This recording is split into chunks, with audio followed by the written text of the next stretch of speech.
AI는 전 세계적으로 특히 미국에서 가장 큰 화제 중 하나가 되었습니다. 하지만 거의 아무도 AI가 생성한 한 장의 이미지나 대화 뒤에 숨겨진 진짜 비용에 대해서는 이야기하지 않습니다. 모든 훈련 중인 모델은 미국 전력망이 감당할 수 없는 많은 전력을 사용하며 수요도 급증하고 있습니다. 미국은 그 어느 때보다 더 많은 전기가 필요하고 그 전기는 신뢰할 수 있고 청정하며 지속적으로 공급되어야 합니다. 미국의 모든 주가 그 문제 해결에 분주하지만 한 주는 이미 해답을 찾았을지 모릅니다. 그것은 무려 350억 달러가 들었고 그것을 건설한 회사를 거의 파산시킬 뻔했습니다. 오늘날 최신 AI 시설들은 1000메가와트에 달하는 전력을 사용하고 있습니다. 이는 작은 도시를 운영할 수 있는 양이며 그것도 단 한 건물에서만 그렇습니다. 이제 미국 전역에는 이런 AI 캠퍼스가 수십 곳에 흩어져 있고 그보다 더 큰 규모의 시설들도 이미 건설 중입니다. 2030년까지 미국 에너지부는 데이터 센터가 미국에서 생산되는 전체 전기의 17%를 소비할 것으로 예상하고 있습니다. 아주 간단한 사실입니다. 전력망은 이런 상황을 위해 설계되지 않았습니다. AI 경제의 가장 중요한 것은 지속적인 전력 공급이며 이를 위해 모든 노력을 하고 있습니다. 2024년 마이크로소프트는 콘스텔레이션 에너지와 20년 계약을 맺고 3마일섬 1호기를 재가동하기로 했습니다. 아마존은 발전소를 매입하기 시작했고 메타는 원자로 개발자에게 직접 비용을 지급했으며 구글도 합류했습니다. 이들은 지구상에서 가장 부유한 기업들인데 그들조차도 필요한 전기를 충분히 빠르게 확보하지 못하고 있습니다. 여기에 엄청난 돈이 걸려 있습니다. 하이퍼스케일 기술 지출은 2026년에 6천억 달러로 넘어설 것으로 예상되며 이 모든 돈도 필요할 때 전력을 공급해주는 콘센트가 없다면 아무 소용이 없습니다. 하지만 한주는 이미 모든 걸 해결해뒀습니다. 조지아주는 2023년과 2024년 에보글 발전소에서 2개의 원자로를 가동시켜 이를 미국에서 가장 큰 원자력 발전소로 만들었습니다. 이 한 곳의 발전소는 수백만 가구에 끊임없이 전력을 공급할 수 있을 만큼 강력하며 탄소 배출 없이 60년에서 80년 동안 멈추지 않고 운영되도록 설계되었습니다. 그것이 바로 AI 경제가 지금 절실히 찾고 있는 전력 시스템입니다. 그리고 현재 미국에서 실제로 그것을 실현하고 있는 곳은 조지아주뿐입니다. 하지만 그곳에 도달하는 것은 사실 기술적인 문제가 아니었습니다. 수십 년 동안 새로운 원자력 발전을 사실상 불가능하게 만들었던 모든 것들이 문제였습니다. 조지아가 미국에서 이런 일을 해낼 수 있는 거의 유일한 곳 중 하나인 이유를 이해하려면 미국이 원자력 발전소를 짓는 방법을 잊어버렸던 그 순간으로 돌아가야 합니다. 3마일섬 사고는 미국 원자력 발전을 끝내진 않았지만 서류 절차에 파묻어 버렸습니다. 1979년 원전 사고 이후 모든 신규 원자로는 착공까지 수년이 걸릴 정도로 복잡한 인허가 절차에 갇히게 됐습니다. 그리고 체르노빌 사고가 정치적인 문제로 만들었습니다. 대중의 지지는 무너졌고 전력회사들은 발을 뺐으며 원자력 발전은 정체되었습니다. 천연가스가 탈출구가 되었습니다. 최일붐으로 미국엔 값싼 연료가 넘쳤고 가스발전소는 2년 이내에 지을 수 있게 됐습니다. 이 시점에서 원자력은 단지 느린 것뿐만 아니라 에너지 분야에서 할 수 있는 최악의 재정적 선택이었습니다. 한때 원자로 압력 용기를 만들던 공장들도 문을 닫았습니다. 경납돔을 밀봉할 수 있었던 엔지니어들도 업계를 떠났습니다.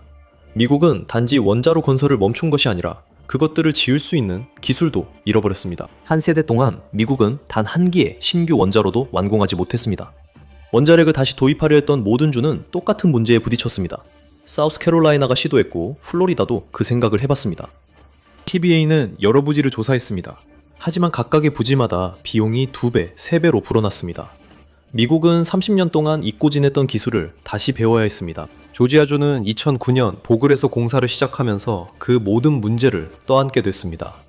그렇다면 왜 미국은 조지아의 원자력의 미래를 걸었을까요? 누군가는 현대 규정 아래에서 이제는 거의 사라진 인력으로 원자로를 처음부터 다시 짓는 방법을 배우는데 드는 비용을 감당해야 했기 때문입니다.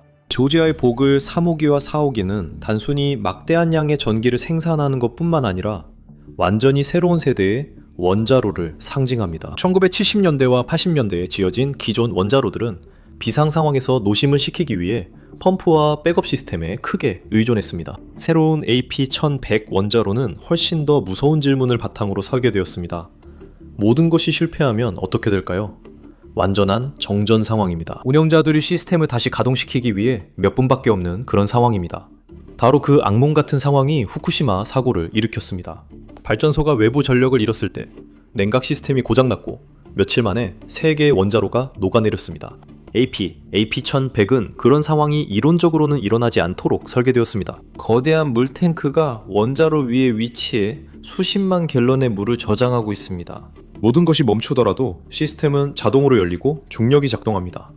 전기나 펌프 없이도 물이 원자로 핵심부로 쏟아집니다. 열이 상승하면 증기가 강철 경납 용기의 내부에 닿아 식고 응축되어 다시 아래로 떨어집니다. 이것은 오직 물리 법칙에 의해 작동하는 자가 유지 냉각 순환을 만듭니다. 아무것도 켤 필요 없습니다. 이 시스템은 처음부터 아무것도 켜지 않아도 작동하도록 설계되었습니다. 이 특징 때문에 기존 원자로에 필요했던 수천 개의 밸브, 펌프, 수마일의 케이블이 더는 필요하지 않게 됐습니다. 이 발전소는 기존의 비슷한 원자로에 비해 부품수가 절반 정도에 불과했습니다.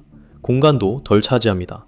공장에서 부품별로 제작한 뒤 현장에서 조립할 수 있습니다. 이론적으로는 이 모든 점이 AP1100을 이전 원자로보다 저렴하고 빠르게 건설할 수 있게 해줄 것으로 기대됐습니다. 실제로 3호기는 최대 출력의 96% 이상으로 가동되고 있어서 거의 끊임없이 전력을 생산하고 있습니다. 신형 원자로로서는 정말 인상적인 성과입니다.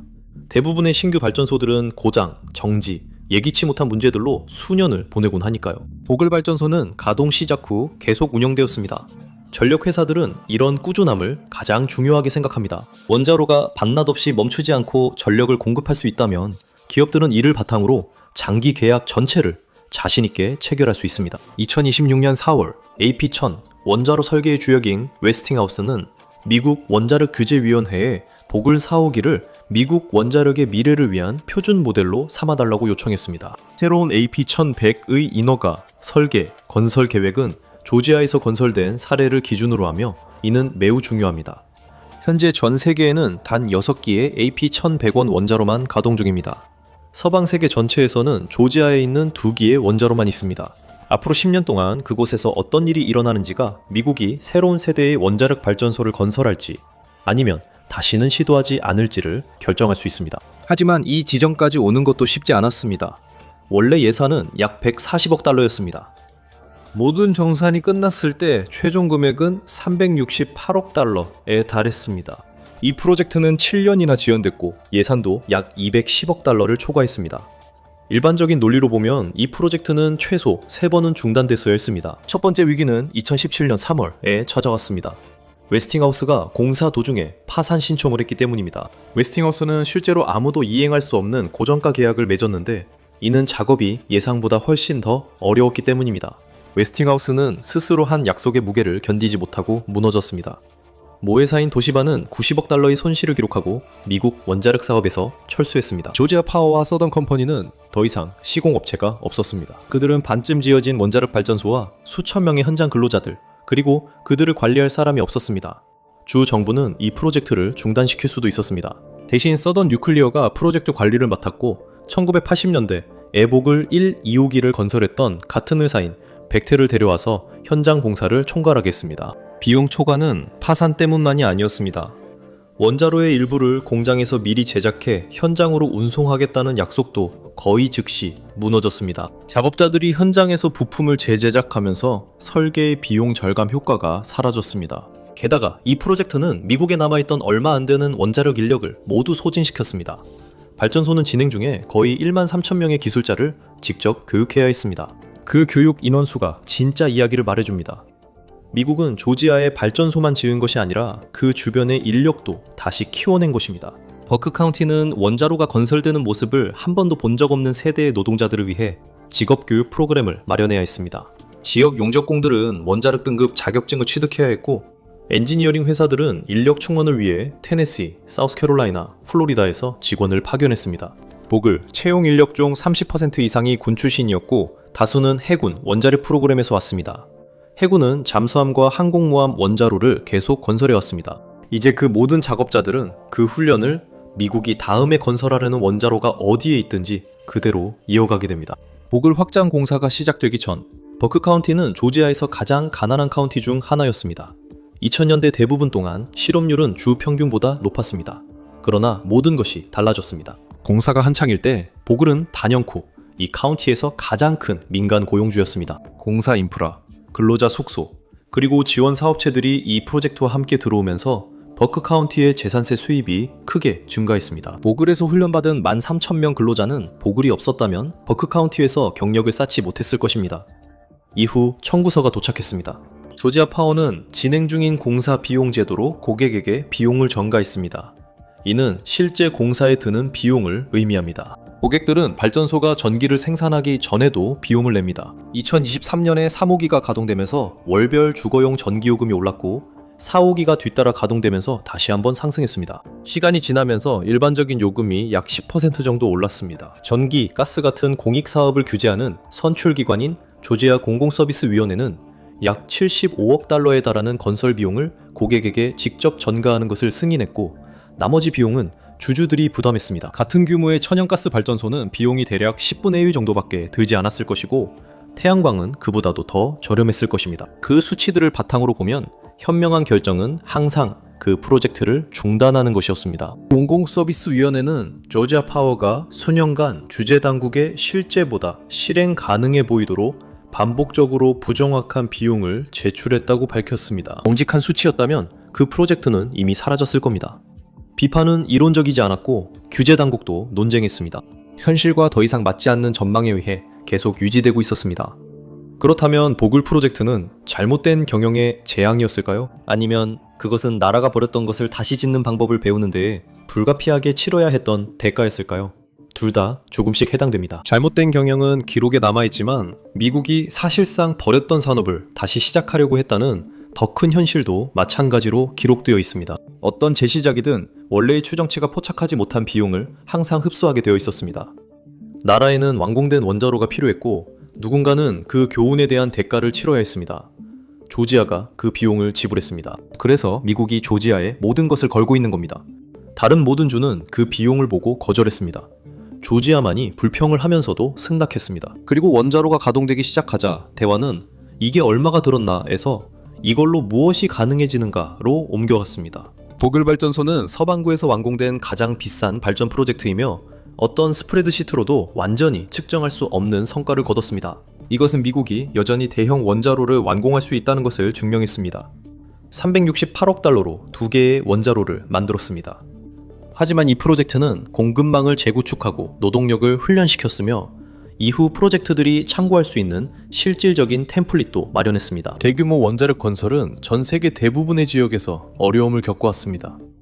조지아는 실제로 프로젝트를 끝까지 완수한 몇 안 되는 지역 중 하나가 되었습니다. 조지아가 무엇을 했는지 알기 위해선 같은 프로젝트를 시작했다 포기한 주를 살펴보는 것이 가장 좋습니다. 보그트리 발전소에서 약 200마일 동쪽 사우스캐롤라이나주 젠킨스빌 근처 브로드 강가에는 콘크리트 구덩이가 있습니다. 그곳은 위시 서머 2호기와 3호기의 흔적입니다. 사우스캐롤라이나주는 2017년 7월에 중단하기 전까지 약 90억 달러를 쏟아부었습니다. 이 프로젝트를 추진했던 스카나와 주 소유의 센티 쿠퍼는 웨스팅하우스가 무너진 지 불과 몇 달 만에 사업을 취소했습니다. 원자로는 끝내 완공되지 않았고 현장은 버려졌습니다. 시공업체도 같았고 원자로 설계도 같았으며 파산도 두 프로젝트에 같은 날 영향을 미쳤습니다. 그렇다면 조지아는 무엇이 달랐을까요? 조지아 파워는 약 270만 명의 고객에게 서비스를 제공합니다.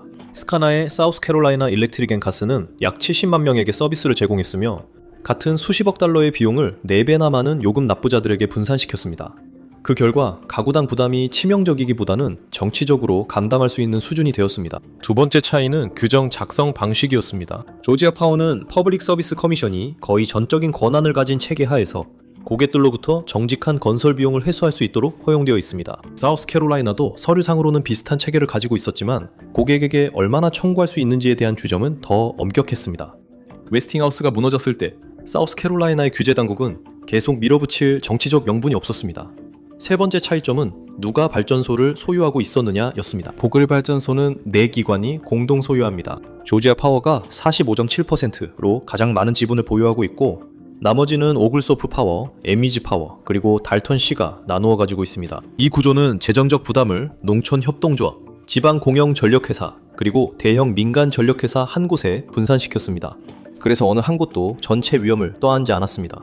위시 서머는 본질적으로 2개의 전력회사가 참여한 프로젝트였고 그중 하나는 주 소유였습니다. 그로 인해 모든 비용 초과가 정치적인 싸움이 되었습니다. 그리고 가장 중요한 차이점이 있습니다.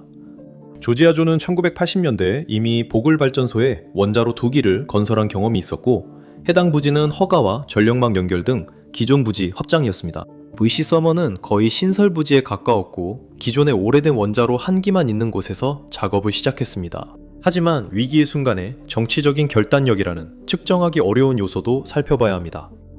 웨스팅하우스가 2017년 3월에 붕괴했을 때 두 주 모두 몇 주 안에 긴급 청문회를 열어야 했습니다. 사우스캐롤라이나의 정치인들은 고객이 줄고 불만이 커지는 상황을 보고 프로젝트를 취소하기로 결정했습니다. 조지아의 지도부는 반대 방향을 선택했습니다.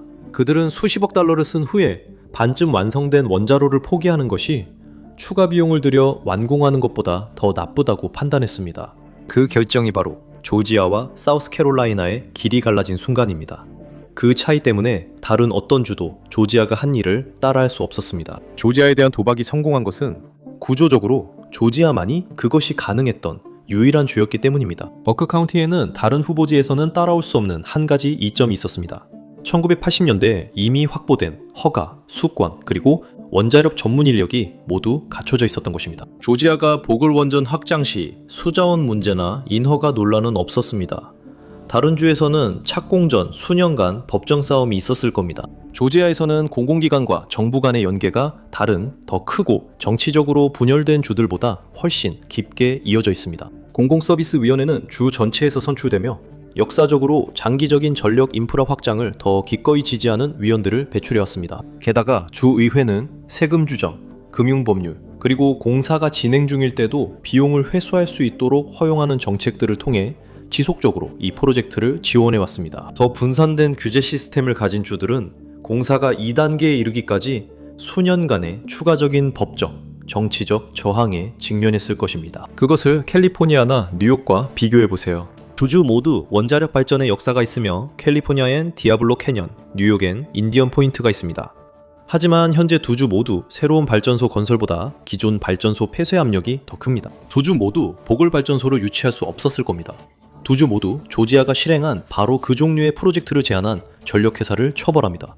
일리노이는 좀 더 복잡합니다. 일리노이는 11개의 원자로를 보유한 미국 최대의 원자력 발전소 집단을 운영하고 있지만 이 모든 원자로는 1980년대 건설 비용이 급증하기 전에 지어진 것들입니다. 일리노이의 탈규제된 전력시장은 새로운 원자력 발전소 건설을 거의 불가능하게 합니다. 전력회사들은 막대한 초기 비용을 회수하는 데 필요한 장기적인 가격을 보장할 수 없습니다. 그게 바로 함정입니다. 규제 완화는 이미 존재하는 것에 보상을 주지만 다음에 올 것을 막아버립니다. 그래서 원자력 발전의 확장은 북부의 대형 원전주가 아니라 주재가 있는 남동부주에 집중된 것입니다. 조지아주만이 원전을 완공할 수 있는 조건을 갖추고 있었습니다. 그리고 앞으로는 더 커질 것입니다. 2025년 12월 조지아 파워는 2031년까지 수백만 가구에 동시에 전력을 공급할 수 있을 만큼의 새로운 발전 설비를 건설하는 160억 달러 규모의 계획을 제출했습니다. 공공서비스위원회는 그 제안만을 두고 거의 25시간에 걸쳐 공개 청문회를 진행했습니다. 이 계획은 5년 전만 해도 의미 있는 규모로 존재하지 않았던 단일 고객군에 의해 추진되었습니다. 2025년 1월 아마존은 조지아에 데이터 센터를 추가로 건설하기 위해 110억 달러를 추가로 투자하겠다고 약속했습니다. 미래의 의도가 아니라 이미 투입된 자본입니다. 같은 해 초 아마존은 더 많은 캠퍼스 건설을 위해 그 주에서 대규모 토지를 매입했습니다. 그리고 아마존만 그런 곳이 아닙니다. 마이크로소프트, 메타, 구글 모두 조지아에 대규모 거점을 두고 있으며 애틀란타 지역의 시설들은 중형 산업공장보다 더 많은 전기를 소비하고 있습니다. 이 지역은 하이퍼스케일 클러스터로 바뀌었습니다. 뉴턴 카운티의 메타 시설은 그 규모를 잘 보여줍니다. 이미 확장 중인 한 캠퍼스는 하루에 약 50만 갤런의 물을 끌어다 쓰고 있는데 이는 카운티 하루 사용량의 약 10%에 해당하며 오로지 컴퓨팅 부하를 지원하기 위한 것입니다. 그리고 이제 그것조차도 더 이상 충분하지 않습니다. 뉴턴 카운티는 이제 더 대규모의 물과 전력을 요구하는 데이터 센터를 포함해 여러 새로운 제안을 검토하고 있습니다. 이 프로젝트들 모두가 같은 것을 두고 경쟁하고 있습니다. 바로 전기입니다. 미국 전력망은 이를 보장하는데 어려움을 겪고 있습니다. 공공서비스위원회의 2025년 12월 결정, 이 확장을 현실로 만들었습니다. 조지아 파워는 새롭게 들어오는 산업 및 데이터 센터 수요를 위해 대규모 신규 전력 용량을 구축하겠다고 약속했습니다. 중요하게도 일부 프로젝트가 무산돼도 조지아 파워가 재정적 위험을 대부분 감수하기로 했습니다. 그러한 약속은 앞으로 어디에 시설을 지을지 결정하는 모든 기업의 위험 계산 방식을 바꿉니다. 전력회사는 수요가 이미 올 것이라는 확신이 없으면 수십억 달러를 걸고 도박하지 않습니다. 이는 AI와 데이터 센터 붐이 조지아로 향하고 있다는 것이 지금까지 공개된 것보다 훨씬 더 클 가능성이 높다는 뜻입니다. 애틀랜타는 통신 산업의 역사 덕분에 이미 미국에서 최고의 광섬유 연결망을 갖추고 있습니다. 도시 외곽의 땅도 여전히 비교적 저렴합니다. 기후는 냉방 비용을 줄이는 데 도움이 되지만 가장 큰 장점은 전력입니다. 조지아주는 미국에서 가장 큰 원자력 발전소를 기반으로 대량의 신뢰할 수 있고 항상 공급되는 전력을 제공할 수 있습니다. 조지아주는 이제 대규모 부하 요금제를 마련하고 있는데, 이는 데이터 센터 고객이 전력을 구매하는 방식을 규정하는 규칙으로 하이퍼스케일러들이 전력망 전기와 함께 전용 청정 발전을 확보할 수 있도록 해줍니다. 이러한 구조는 마이크로소프트나 아마존과 같은 기업들이 조지아주에서 막 완공한 원자력 발전소에 직접 연결할 수 있게 해줍니다. 그리고 여기서부터 타이밍이 조금 이상해집니다. 보겔 호기는 2024년 4월에 상업 운전을 시작했습니다. AI 구축 지출은 바로 그 해에 급증했습니다. 완전히 별개의 두 타임라인, 즉 15년에 걸친 건설 프로젝트와 AI 컴퓨팅의 폭발적인 성장이 같은 시기에 만났습니다. 조지아주는 바로 그 시기에 미국 최대 기업들이 다른 곳에서는 안정적인 전기를 구할 수 없다는 사실을 깨달았을 때 그 10년 동안 유일하게 새로 건설된 미국 원자로들을 완공했습니다. 다른 주들은 상황을 늦게야 인식했습니다. 미국 데이터 센터 중심지인 버지니아주는 발전소 추가 전에 이미 전력망 한계에 도달했습니다. 독립적인 전력망을 가진 텍사스는 천연가스 발전 데이터 센터의 중심지가 되었지만 탄소 없는 기저전력을 제공할 수는 없습니다. 애리조나는 넓은 공간과 햇빛이 있지만 밤새 이를 뒷받침할 확실한 기저전력이 없습니다. 세계 최대의 데이터 센터 허브인 버지니아 북부에서는 PJM 인터커넥션이 밀린 업무를 처리하기 위해 신규 프로젝트 심사를 중단할 수밖에 없었습니다. 기술 대기업이 새로운 캠퍼스를 전력망에 연결하기 위한 서류 작업을 마칠 때쯤이면 다른 주의 경쟁사는 이미 세 곳을 건설하고 전력을 공급받고 있습니다. 조지아주의 이점은 시간이 지나면 사라질 수 있지만 현재 미국에서 몇 안 되는 완전 가동 중인 대규모 청정 기저부하 시스템 가운데 하나를 보유하고 있습니다. 그리고 경쟁 상대는 다른 주들만이 아닙니다. 매달 미국이 새로운 안정적인 기저 전력을 추가하지 못하면 하이퍼스케일 AI 캠퍼스는 다른 곳, 점점 더 해외에 지어지거나 아예 건설되지 않습니다. 두 결과 모두 AI 경제를 전력을 공급할 수 있는 다른 곳에 넘겨주게 됩니다. 현재로서는 사우디아라비아, 아랍에미리트, 그리고 중국의 일부 지방이 그 예입니다. 아랍에미리트는 G42와 마이크로소프트 등과의 파트너십을 신속히 추진하며 국가 유틸리티를 통해 전력을 사전에 배정합니다. 데이터 센터형 토지가 이미 배정됐습니다. 스미는 단일 통합 시스템을 통해 진행되며 컴퓨팅 수요는 건설이 시작되기도 전에 미리 확보되는 경우가 많습니다. 이로써 다른 지역의 하이퍼스케일 구축 지연 요소들이 사라집니다. 조지아가 공급하는 모든 기가와트는 미국의 기술 기업들이 입지를 찾을 때 그 나라들이 팔 수 없는 기가와트가 됩니다. 재정적 고통을 겪었던 그 주가 이제는 전체 AI 경제가 간절히 사고 싶어하는 단 하나의 상품을 통제하게 되었습니다. 이제 전국 유틸리티 회사들이 보겔의 향후 운영 상황에 주목하고 있습니다.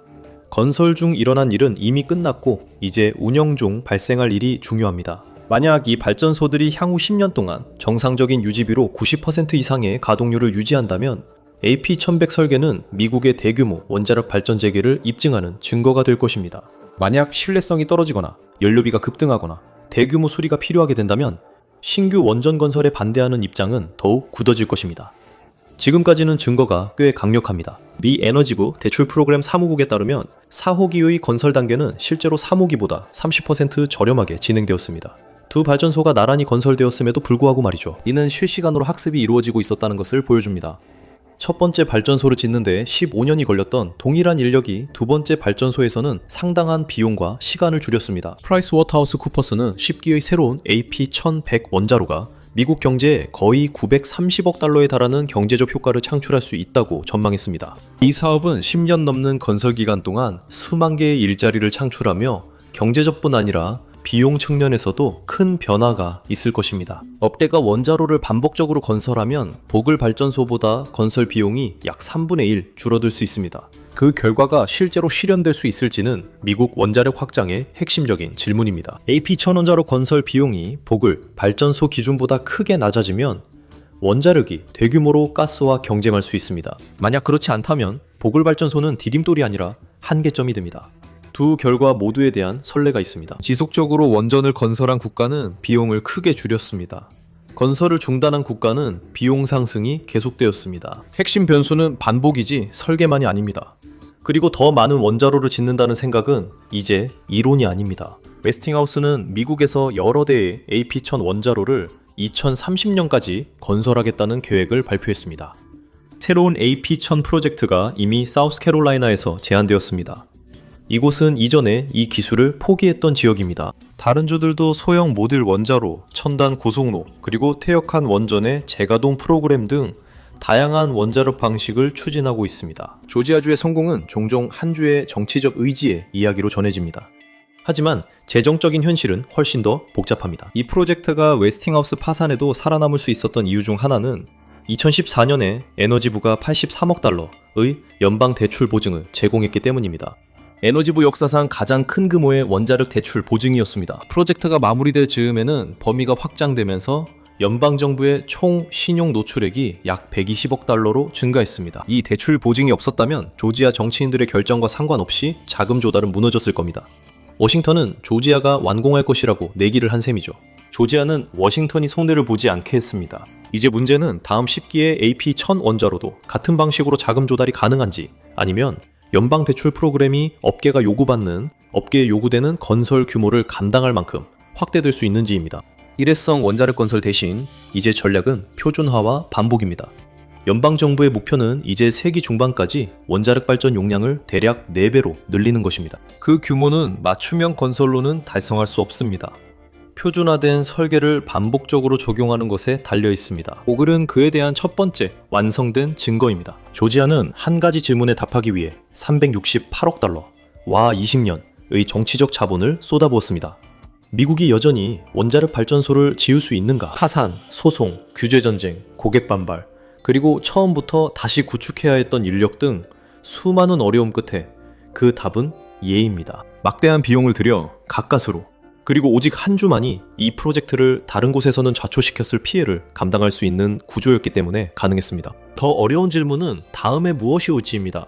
보글이 반복을 통해 미래 비용을 낮추는 리셋 포인트가 될지, 아니면 원자력 건설 비용이 얼마나 비싸졌는지를 보여주는 구조적 한계가 될지는 아직 모릅니다.